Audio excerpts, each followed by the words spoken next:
Welcome to Sunday School, Hebrews 9:27. And as it is appointed unto men once to die, but after this, the judgment. You remember that when the Lord came to the prophet Elijah in Mount Horeb in the wilderness, the Lord gave to Elijah a command to anoint or call Hazael to be king of Syria and Jehu to be king of Israel. But to prepare the way for these changes of rule, a long time was needed, and Elijah was taken home to heaven before these men were called to be kings. The time to call these men had now come, and Elisha undertook the work that had been left to him by Elijah. He went to Damascus, the chief city of Syria, and Ben-Hadad, the king of Syria, heard that the great prophet of Israel had come, for the fame of Elisha's deeds had made his name known through all those lands. At that time King Ben-Hadad was ill, and he sent one of his chief princes, whose name was Hazael, to ask Elisha whether he would be well again.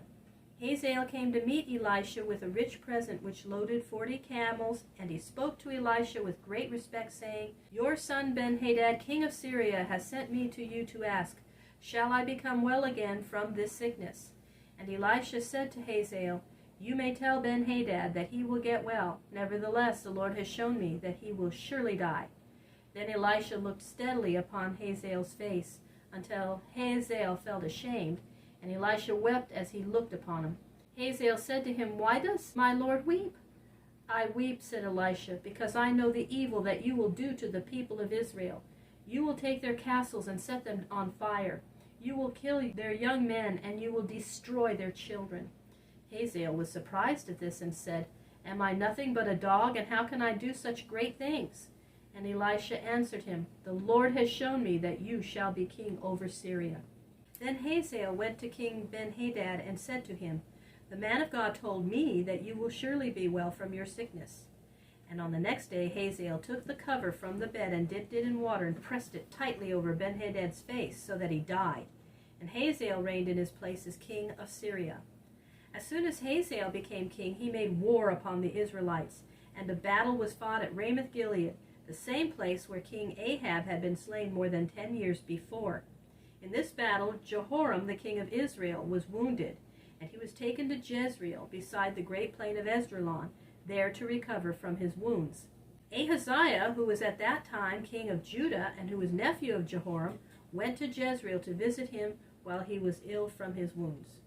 By this time Elisha the prophet had returned from his visit to Syria. He knew that the time had now come to finish the work in Israel left to him by Elijah, and he called one of the sons of the prophets to him and said, Rise up and go to the camp at Ramoth-Gilead, and take with you this little bottle of oil. And when you reach Ramoth-Gilead, find one of the captains of the army, Jehu, the son of Jehoshaphat, the son of Nimshi, and lead him into a room alone, and pour the oil on his head, and say, Thus saith the Lord, I have anointed you as king over Israel. When you have done this, come back to me at once without waiting. Then the young man, who was a prophet like Elisha, took the bottle of oil in his hand and went to Ramoth-Gilead.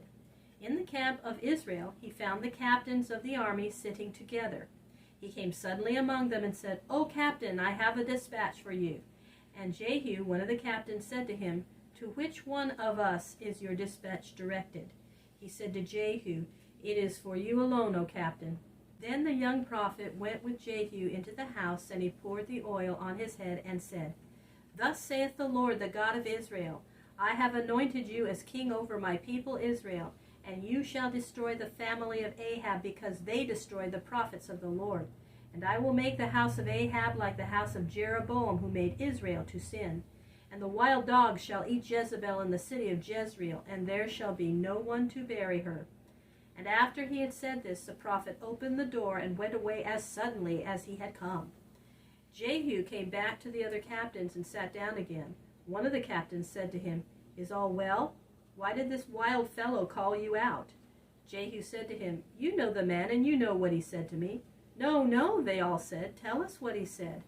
Then Jehu told them what the prophet had said, and that he had anointed him as king. This pleased the captains. At once they took off their outer garments and spread them as a carpet on the stairs of the house, and at the head of the stairs they placed Jehu, and they blew the trumpets and called out to the army, Jehu is the king.